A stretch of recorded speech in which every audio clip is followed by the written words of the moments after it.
Welcome back to the Slasher Siblings podcast. I'm your co-host Cicely. I'm your host, Tatum. Today we're talking about American Psycho. Came out in 2000. It's rated R, an hour and 42 minutes, and it got a 7.6 out of 10 on IMDb. A wealthy NYC investment banking executive, Patrick Bateman, hides his alternate psychopathic ego from his coworkers and friends as he delves deeper into his violent, hedonistic fantasies. Close, hedonistic. You literally told me it was pronounced like that 5 minutes ago. I said That's hedonistic. You did not. And then you said hedonistic. Why didn't you fix it? What? I said hedonistic, and you said, "Are you sure it's pronounced that way?" I said, "Yes." And then you just now said You're hedonistic. so lying. You're lying. Anyway, that's it. This is, yeah, go ahead and read the question first. Set in 1630s New England, what 2015 movie involves an English farmer and his family who relocates to a forest which lurks an unknown evil? The Witch. The Witch, yeah. The Witch. The Vavitch. Today is obviously American Psycho. It's my good friend Kel's favorite movie. He's obsessed with Christian Bale, so clearly this is one of... It's a good one. It's a good one. It's one of his best roles, too. Well, it also is the role that kind of made him popular, you know? Yeah. Like, he was, like, guest starring before this movie, and then after this... It's clear, you know, why he started getting lead roles after this one.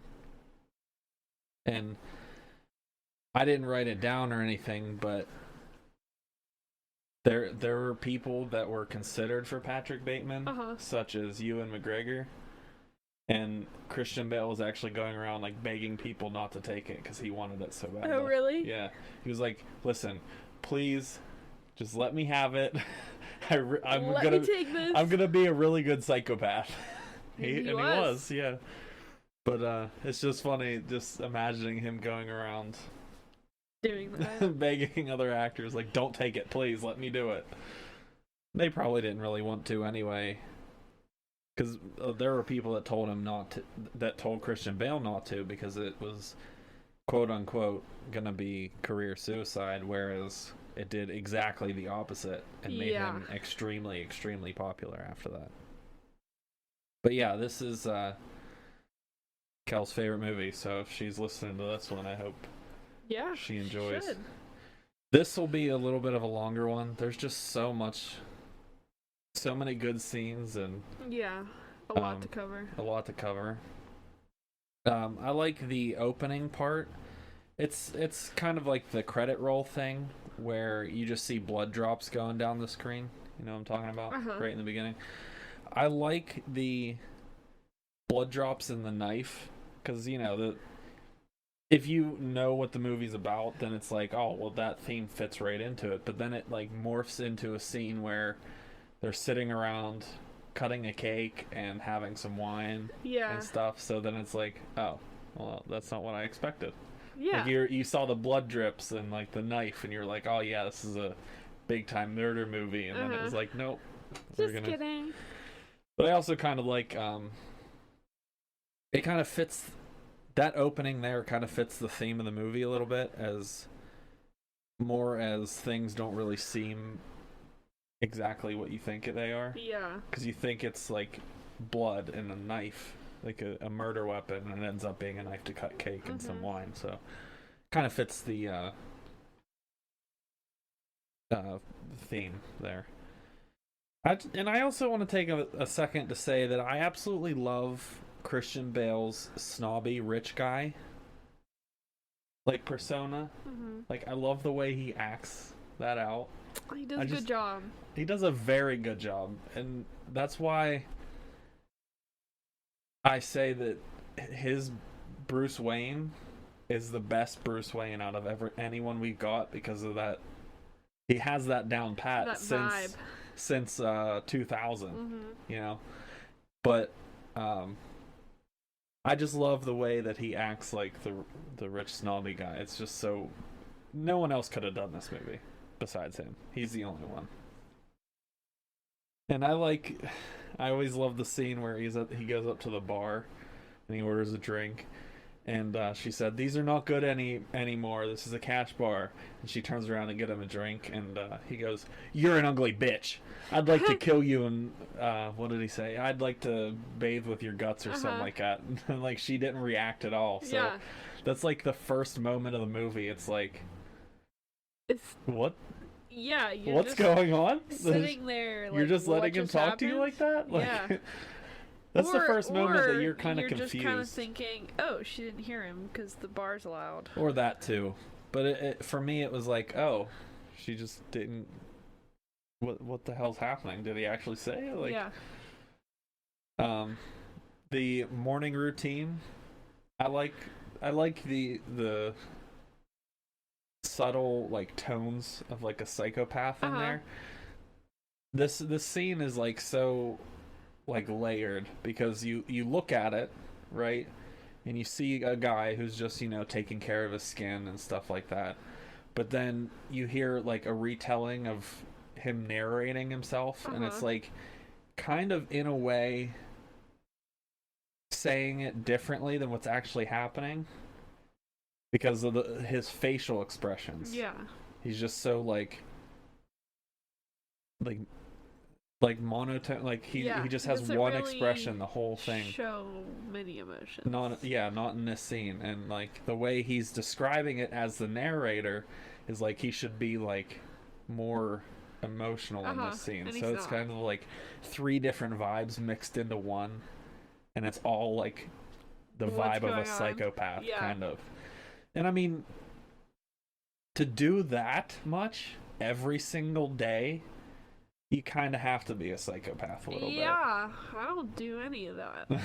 Yeah, I mean, there are people, you know, who do like routines that take like an hour to do or whatever, but good for those people. Yeah, honestly, but good like for this you, because I roll out of bed and put clothes on and I leave. Yeah, but like this is a whole other level. You know, like this is one level above, a couple levels above even.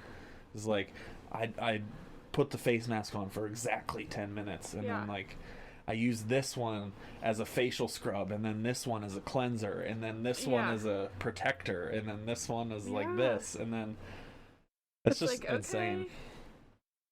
It's just, I just like the whole vibe of that scene too. But he gets to work, and his secretary, you know, is, you know, doing her thing that she does every day. And I kind of like, I do and don't like the scene where he tells her how to dress, where he's like, don't wear that outfit again. And high heels, I like high heels. Yeah. I like it as a sense of it fits into the character of Patrick Bateman, because he's like that controlling, you know, has to be, you know, the center of attention type character. But it's also like, why are you telling her what she can and can't wear? Yeah. I mean, yeah, workplaces do that, but not like specifically women have to wear certain clothes and men you know what I mean? It's more of like everyone has to wear jeans, and like my work, everyone has to wear jeans and steel-toe boots. That's everyone. It's not like women have to wear heels, but they also have to be like, that's insane. Steel-toed heels. Yeah. Imagine that. Should be a thing. And then I want to talk about the scene a little bit ahead where they're in the limo, him and his fiance, and she goes, "You hate that job. I don't know why you just quit." And he goes, "I want to fit in." Yeah. That line is so perfectly delivered to me by Christian Bale, and that's the very first confirmation moment of like, yeah, this dude is just doing this all for attention. That's it. This is the whole movie is about him getting attention and being like popular. That's it. And like he's so like overwhelmed with wanting to be popular and cool that he just starts to crack by the end of the movie. Yeah. And I just like to watch the unraveling through this movie. Like, falling apart. Falling apart, exactly. There's a couple moments where he's in the dry cleaner with his sheet that I really like. I like the fact that, you know, he brought a bloody sheet to a dry cleaner. Yeah. It was definitely blood, no matter what For it, you know. sure. But he gave a bloody sheet to a dry cleaner because it costs so much money. And it's like, is he really that like self-absorbed that he just doesn't care enough to just give them a bloody sheet? Yeah. You know, instead of just buying a new one. He's like, you know how much this costs or whatever? Just buy a new one. At this point, if you're a murderer, why are you just leaving evidence out there? You know what I mean? You're giving yourself away. But then that woman comes in, starts talking to him, like, can we do dinner? And he's like, next Saturday? She's like, oh, that's perfect. Oh, wait, I can't. Yeah. But the moment for me that really does it for that scene is as he's walking out the door, he goes from a smile to, like, a murderous look within, like, half a second. And that is so well acted by Christian Bale that it creeps me out. You know, like watching his facial expression switch so quickly is unreal. It's unnerving too, but it's so good. I just love he turns like into his like inner self so quickly. And then they go to dinner, him and that woman he's having an affair with, and he orders for her. He's like, you will have this, this, and this, and it's going to do this, and it's going to taste really well with this. I don't know the names of this food, but it's like that commanding and I need to be in charge feeling. The alpha feeling, and it's like, I don't know, it's just very like on point for him. It reminds me of the scene in White Chicks where he goes, perhaps a salad for the lady? Perhaps not. Yeah, I remember that. It is just it constant. This whole movie is constantly telling you like, this dude's the one that, you know, needs to be in charge. He's desperately trying to cling to something. This is the boss here. Yeah, this is the boss, exactly. And then he gets called the wrong name by Paul Allen. And I always love the like subtle kind of like Fight Club-esque feeling to it. And I think this movie came out before Fight Club, but it's just like, did he actually call him the wrong name though? You know what I mean? Yeah. Because by the end of the movie, you're not totally sure if even Patrick Bateman is real. Yeah. Because everyone knows him by it, and they're so sure that it's him. By the end of the movie, there's like 8 different people calling him 8 different names, and they all know for an absolute fact that that's him. Yep. Is Patrick Bateman actually real? Which is actually a question in the movie. He asked it at some point. I can't remember if it was the beginning or the end, but it's also like, was he murdering people and then like under aliases? You know what I mean? Like each apartment building like knew him as a different name. A different guy, yeah. That would make sense. And is it kind of a real thing, or is it like a psychological thing? Like, is it a mental thing that isn't actually happening, but he's saying it is? Yeah. I also like the kind of like pissed off look he gets. He's like, why did you just... Yeah, that's me. It was like took him a second before he realized what was going on. Then the business card scene. I want to point out that everyone that pulls out a business card in this scene is a vice president. They're all vice presidents. I thought that was funny. All of them.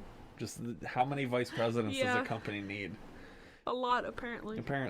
But I want to talk about the business card scene. It's once again, another confirming thing of like him being a psychopath, that he cares, that they all care about what your business card looks like. Yeah. Like, actually. I know that, you know, when you're that high level, you go to other companies and you give them your business card, and if it looks like crap, you know, they're going to be like, well, they're not very, you know, formal. I don't want to work with them, kind of thing. But if you're handing me a business card, I really don't care what your lettering looks like or what shade of white it is or whatever. I'm just like, oh, okay, there's a phone number. Okay, cool. And I put it in my pocket and walk away. I didn't notice, you know, it was a bone-colored or off-white eggshell or whatever the other one was called. I didn't notice that. It's white. Why would you? Yeah. But I just like how obsessed they are over these business cards. And I love the whole interaction between all of them, too. But then he gets what we see as the first kills of the movie, is that homeless guy and the dog. Yeah. This is the first moment of the movie where he's like truly cracking. It seems like taking this, let's just say the killings are real. They've been going on for a while. This is the first moment when he very well starts to crack. And it seems like the pressure is really getting to him now. It's like, he does mention that my bloodlust is starting to overtake my days or whatever, or seep into my days or something like that. But it's like, why else did you kill the homeless man after just in the meeting saying we need to, you know, help the homeless or whatever? Why did you kill a homeless man unless you're just doing it just to do it? Just to kill people, you know? And it also plays into that psychopathic vibe as well. There's just evidence after evidence after evidence. Proving that he's literally just a psychopath. Yeah. I agree. And the making dinner plans as Marcus scene, I always find it funny, because he's still under the impression that he thinks he's another person. Paul Allen thinks he's a different person, and he keeps thinking, like, if I keep working this out as Marcus, he's going to totally believe that I'm Marcus. Yeah. But I don't think that's such a far stretch because, yeah, I mean, I don't really see how someone can call someone like Marcus and then go like several days and then see him again and still fully believe that he's Marcus. Yeah. You didn't run into the real Marcus by accident or something? Because you didn't figure it out by now? Yeah, or something, you know? Yeah. So that also, in my mind, plays into, is Patrick Bateman real, or is Marcus even real? Yeah, or who's like the, you know, the fake person? Yeah. You know? So I really like that nuance there too. It makes you think, yeah. Then I was just talking to my friend at work. He loves this movie too. And I had mentioned that we were doing American Psycho this week, and the first thing that came out of his mouth, he goes, "Oh, really? Did you know that I was utterly insane?" I was like, that's funny. That's pretty funny. And I just love the line in the movie where he's like, "Yeah, I like to kill hookers in my spare time or whatever." And like, "Did you know that I'm utterly insane?" And I just love the delivery by Christian Bale. He's got a lot of iconic lines in this movie. He does, and like the sarcastic type of way that he says it too. He like says it in a way that he's actually admitting it. Yeah. But he says it in a tone that's like, "Oh, you're funny," kind of thing. I'm just joking. Yeah. But we know he's serious. So. We know he's serious, yeah. But then they start talking and about their, you know, Marcus's fiance or whatever, and then they brought up, "Oh, where's Cecilia? Oh, she's having dinner with Reese Witherspoon's character. I forgot her name." But, and he goes, "Oh, her, whatever her name is, great ass." She's dating that loser Patrick Bateman. What a dork. Yeah. And you could see rage in his face. You could see how pissed off he was. Because, I mean, he is actually Patrick Bateman, or maybe. So, of course he would be pissed. So, he would be pissed, but it's just like the sheer anger in his face that you can see in that moment, and like how quickly it resides. Because, you know, he doesn't want to blow his cover, quote unquote, but It's such a well acted movie. It really is. It really is. And the this is probably my second favorite part of the whole movie, and my actual favorite part's way later in the movie. But my second favorite part of this whole movie is the raincoat scene, the Huey Lewis and the News one. Yeah. And I love the whole scene where he like points at the CD case. It's like such an iconic picture where he's like, "Do you like Huey Lewis and the News?" And he brings out in 4, and the way he points at the CD is just hilarious to me.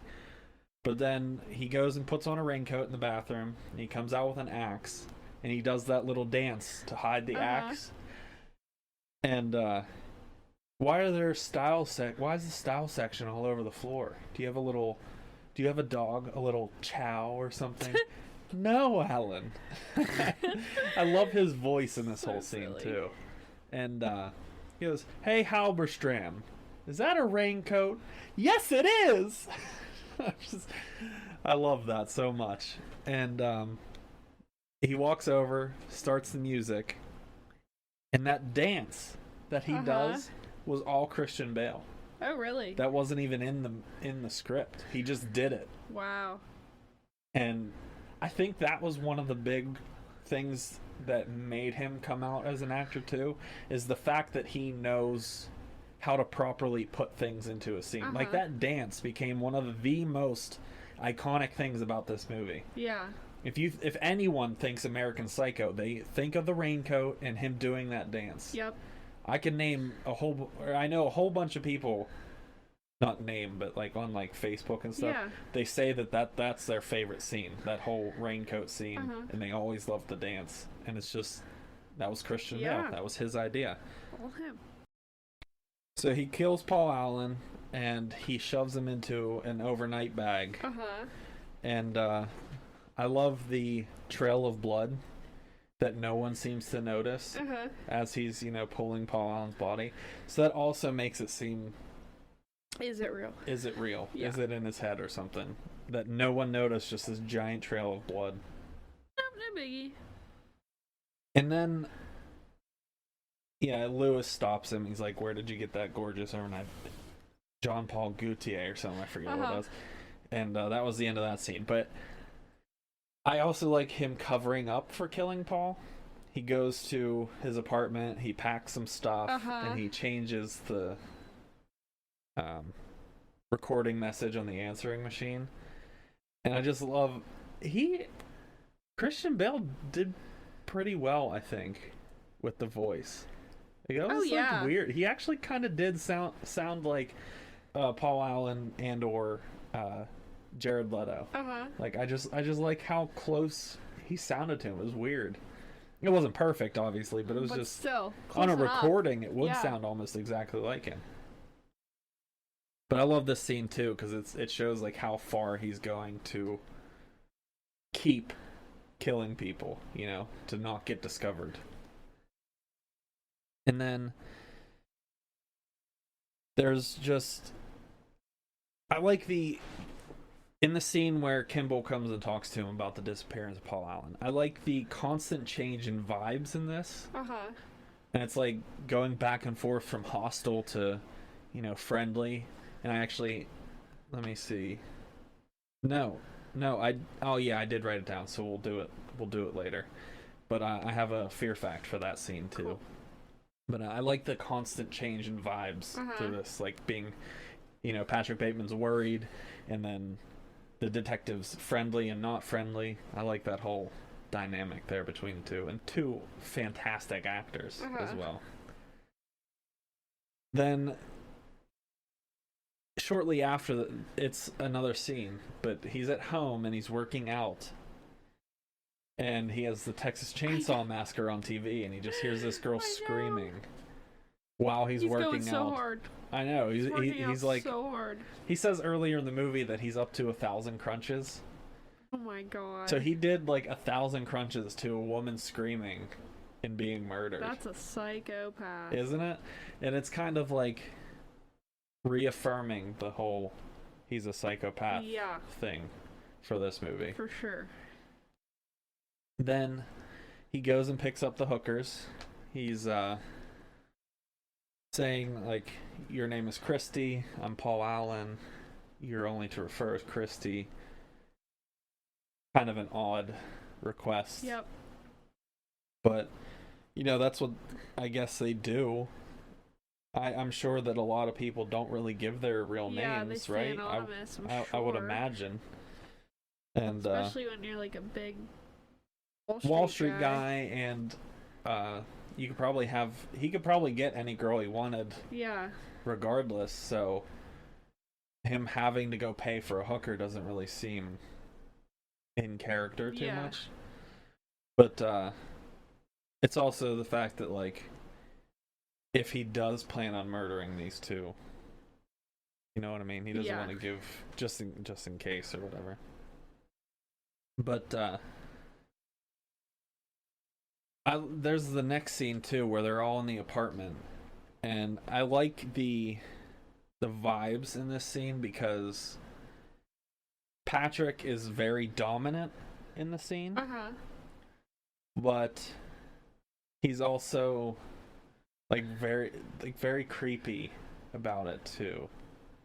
And you can tell that he's creeping them out. Yeah. You know? Yeah, you can tell they're uncomfortable. They're very uncomfortable.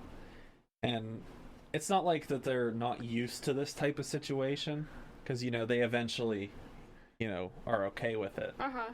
But it's like when he's making the initial requests, they're like, okay, all right, that's fine. Yeah. That's not the weirdest thing I've done. Yeah. Or whatever. I just kind of like that whole vibe there. You can obviously tell that they're being creeped out. But, you know, they're in the act, and he sets up the camera and everything. And it's very, very, very clear in this scene that he loves himself. You know, he's very self-centered. Yeah. He's like checking himself out in the mirror and everything, and he's flexing for the camera and stuff while being in the middle of festivities. Yes. That to me watching himself is crazy. That to me seems also like a sort of psychopathic, I guess narcissistic would be right. Yeah, that's what I would consider that. But it's just more of the, like, doubling down on his character of, like, this dude's not right. You know what I mean? He's messed up. He's messed up. And so they were done, and before they were allowed to leave, he said that they weren't done yet, and he pulls out a hanger. Yeah. And it doesn't obviously show what he does to them, but he hurts them really bad, because the first girl, she has, like, scratches on her back and bloody nose, and the second girl just, like, snatches the money and walks out the door. I mean, there's 1,000 different things that he could have done, but we don't ever really know what that is, and that's probably a good thing. I don't think I really want to know. Yeah. You know what I mean? Yeah. It's probably a good thing. But then they're all sitting around and talking like they do all the time, you know, like bragging to each other. And Lewis says something. I forget what exactly he said that set off Patrick, and he went into the bathroom to strangle him. And it turned into a very weird encounter, and it's very obvious that it, you know, it upset him. He's like, this is disgusting. Yeah. And it's the part that gets me about this scene, the reason why I brought this scene up, is that Patrick went over to the sink and started washing his gloves off.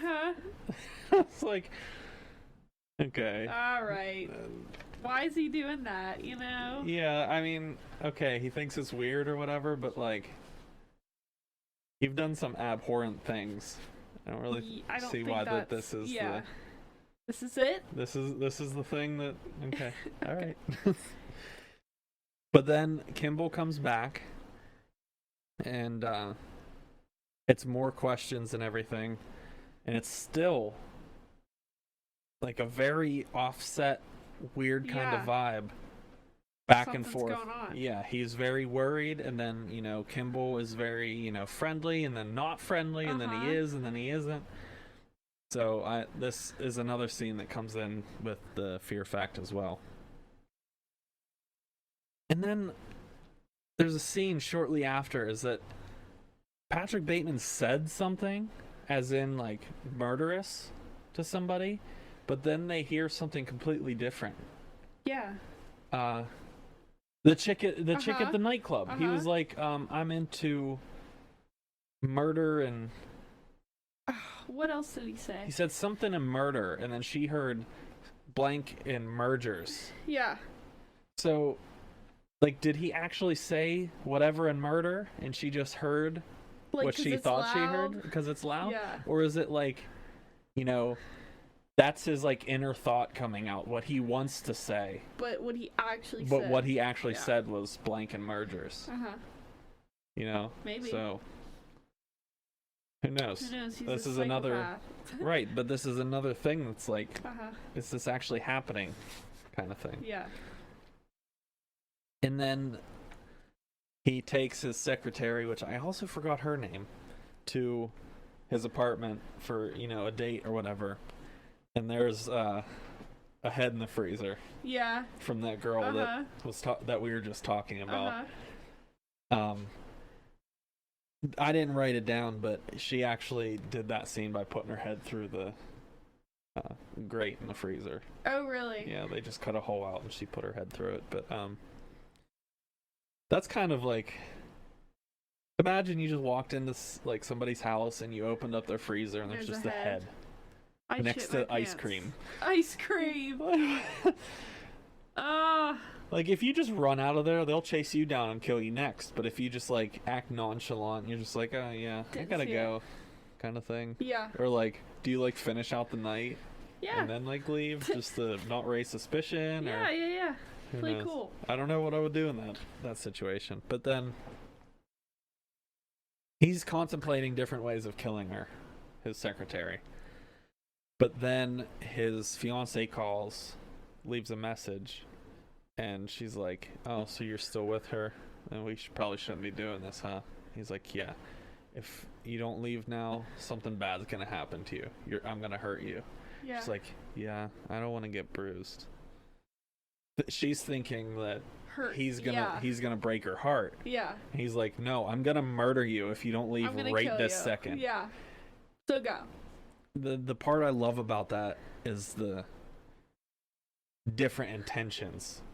Like, she hears it her way, the nice way, but then he's actually like, no, I'm gonna kill you if you do not leave. Please leave, or I'm gonna kill you, kind of thing. Go. I like the subtle hints.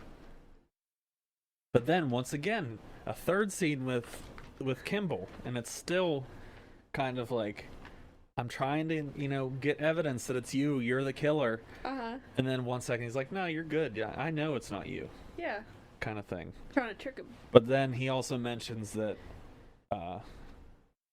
he was at lunch with Paul Allen, so he couldn't have killed him. Kind of thing. He had an alibi or whatever. Or, no, when Paul Allen disappeared, he was at lunch with the guy that... Yep. Or whatever. That's how it went. So his alibi ended up checking out.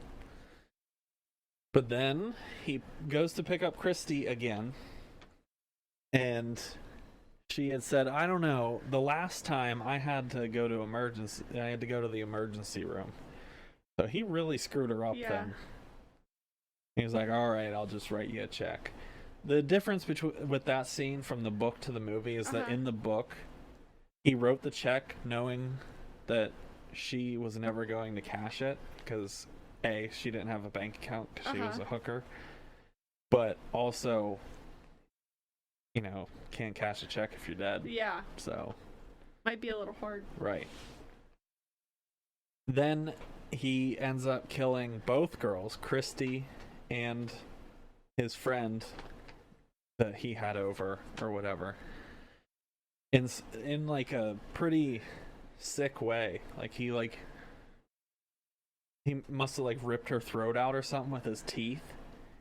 And then that's when Christy started freaking out and ran. And then as she's running away, she's opening different doors and just sees a whole bunch of bodies everywhere. And it's like, okay, so someone else is seeing this? Yeah. So This is is this legit? actually happening, or is this just another fantasy of his? Yeah.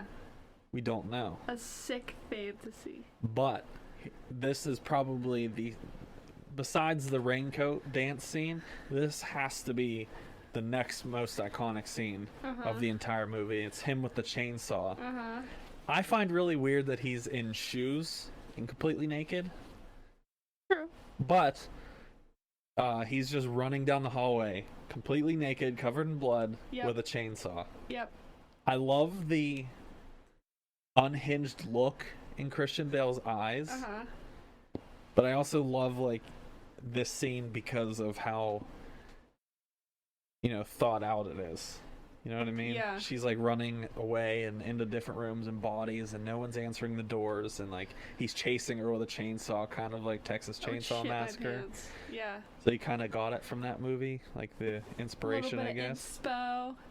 And the scene that's really iconic is that he's following her with the chainsaw down the steps, and as she gets close to the bottom, he lets it go and drops right on her and kills her.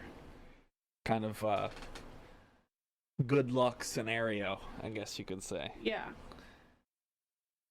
And then shortly after this, he goes to the ATM, and the cat comes up, and the ATM says, "Feed me a stray cat." And he's like, okay. He just picks up an ATM is telling you to feed. So this is another. This is not real. Yeah, this is another moment. It's like, is this just in his head? Is this his his schizophrenia coming? You know what I mean?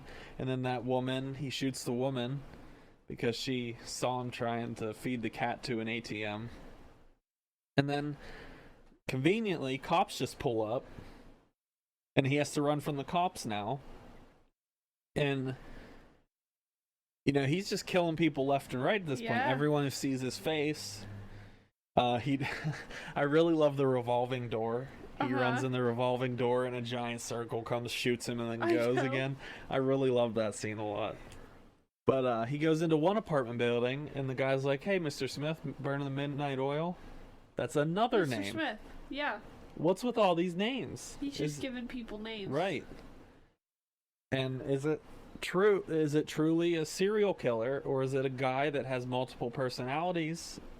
Is it a multiple personality dude killing people? Maybe. Is it just a dude with It's like the worst kind of guy to kill people, I feel Is it a serial killer that is just giving false aliases, or is this just in his head? He thinks he's all these people, but he's not actually killing people? We don't know. We never get a confirmation either. But as he's running from the police and helicopters following him and everything, this is when he finally, cracks. And he calls his lawyer, and he's like, "I killed a whole bunch of people. I killed a hooker and maybe like 40 people, blah, blah, blah." And he's like laying out everything he did. And it's like, okay, so it must be true, right? It has to be. Yeah. If he's like calling someone like, admitting to it, they're going to catch me, help me, this is what I did, but like, you got to get me out of it kind of thing. And I don't know, he's calling his lawyer to try and help him out. I just love the moment where he's just finally had too much. But he goes to Paul Allen's apartment, and it's just empty. Yeah. There's no bodies, there's no furniture, nothing. So it begs the question, is Paul Allen even real? Because maybe he was fake the whole time. Maybe he made him up. Maybe he made him up for his, fantasy or whatever. I don't know, because this is another moment that you're like, what is real, what is not? But then Carnes, his lawyer, for my favorite part of the movie, this is my favorite part, after he just admitted to everything, he goes and finds his lawyer, and he's talking to his lawyer, and he's telling him, like, I actually killed, like, that's real. Like, what? He's like, no, it can't be. He's like, why not, you stupid bastard? I love the way he says that line. Like, that's my favorite delivery from him in this whole movie. But that from the moment he calls his lawyer until the moment he realizes that maybe none of it happened, that's my favorite scene of the movie. Because you don't know, and you know probably less than he does if it's real or not. And I love the, I hope I'm using the word right, the ambiguity of it. I think that's right. I don't know, brother. Like ambiguous. Yeah. And mystery. It's like mystery. I love the mystery that it ends on with this movie. And it's like, did everything happen or was it in his not? head? Right. We don't know. Yeah. And Patrick Bateman doesn't know. Yeah. No one knows. No one knows if he even killed anyone. Or this is just straight up fantasies the whole movie. Who knows? Not us. Not us. What would you rate this movie? 7.5. I think it actually got a 7.5, right? Oh, 7.6 actually. 7.6. I actually give it an 8.5 because I love, like I said, the mystery of it, and Christian Bale absolutely makes this movie. Yeah. And the story is absolutely excellent, and it's just it's all like a combination of like one great movie. Great actors, great story, great ending, even though you have no idea what happened. Yep. Yeah, I give this movie an 8.5 solely because of how good it is. Do you have anything you want to say before getting into fear facts about the movie? It's a mind boggle, that's for sure. That's for sure. Okay, so the fear facts that I have. There's like 145. I just picked out the really interesting ones. Okay. Christian Bale actually did the Bateman routine in the morning. Oh, wow. He actually did that every day just to kind of get into the character of him. Yeah. And like I said, that to do that every morning for like your whole life, you have to be kind of like a psychopath. Yeah, I agree. And Christian Bale must have thought that too, because he was like, I need to into his headspace, kind of. Yeah, exactly. Everyone on set during the shooting of the movie thought Christian Bale was American. Yeah. But on the last day of shooting, when they were all done, they were at the wrap party, he had, switched back to his British accent. Yeah. Because he stayed in his American accent through the whole shooting process. But on the last day, he switched back to his natural British but English, just English accent. And everyone thought that he was like doing an accent for a different movie. Wow. They were just like, okay, I mean, he must be preparing for the next role already. But no, that's his accent. No one knew that's his real accent. That's crazy. So a lot of the brands that were mentioned in the movie gave them permission to say their names in the movie, as long there was one, I can't remember which brand it was, but they said that you could use our clothing as long as Patrick Bateman's not killing in them. Yeah. So they actually said, the Rolex actually said the same thing.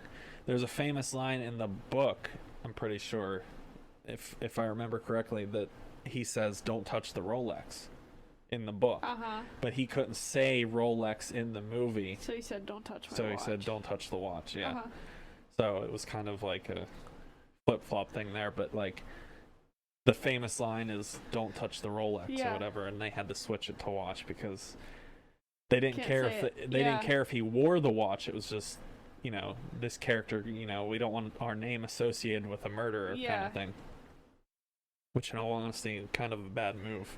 Yeah. Because, the sales had to have gone up after this hit like cult classic status. But for my fourth one, it's not the last one. It's the second to last one, but it has to be the funniest out of all the ones that I read. Christian Bale was very, very comfortable just hanging out naked with a sock on his penis. Oh my in between God. takes. He said that he was just comfortable having a sock covering himself. Wow. While not shooting. Yeah, I mean, but look at the scenes that he was naked in the movie, he wouldn't put just clothes back on, just take them back off. Yeah. He was completely fine with just walking around with a sock. Wow. It's really funny and kind of makes me appreciate Christian Bale like a Yeah. lot more. That he's just like, whatever. Whatever. Put a You're sock seeing on me it. naked anyway. Yeah. Who cares? And for the final one, I was telling you about the detective scenes. They shot all 3 of Detective Kimball's scenes in 3 different ways. Oh wow. First way was that he had absolutely zero idea that Patrick Bateman was the murderer. The second way was that he was suspicious of it. And the third way is that he knew for 100% fact that he killed him. Wow. And what they did was they clipped all 3 scenes together in each filming way together in each scene. Yeah.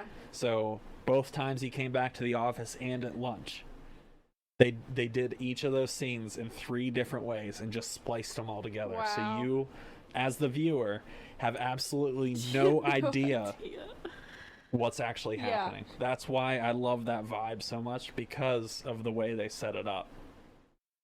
And they took the time to be like, we want you to be confused just as much as Patrick Bateman is. Yep. I love that. It wants to leave you confused Right. and wondering. So that is it for American Psycho. Kel, I hope you enjoyed our review as much as you enjoyed the movie. Probably not. Probably not. We're not as good as Christian Yeah. Bale. But go ahead and read that next question there. Leatherface was a character in what horror film? Hint, we just talked about it. Yeah. So if you know the answer to that question, go ahead and put it on the Facebook. And if not, Better luck next time, better I luck guess. next time, I guess. What's our next movie? Pacific Heights. I'm actually working on getting a guest we haven't had one for a while, and a friend of mine wants to be a guest, and we've just been so busy this month I haven't had a chance to really figure out anything. But we're hoping that hopefully next month we'll get a guest on the show too. So that just look forward to that coming up, and Mark that on your calendar, just yeah, coming up. It's coming up soon. Just like TBD. write it down, like TBD. put a sticky note somewhere. So our next movie is Pacific Heights, and thank you for listening to our American Psycho episode. Pacific Heights stars Michael Keaton. Okay, the Michael Keaton one. Yep. Is there a He's remake? creepy. I don't know, but I just discovered this movie like last week. Oh, okay. So you're gonna like it. Okay, so we will catch you next week with Pacific Heights. Yup. Catch you later.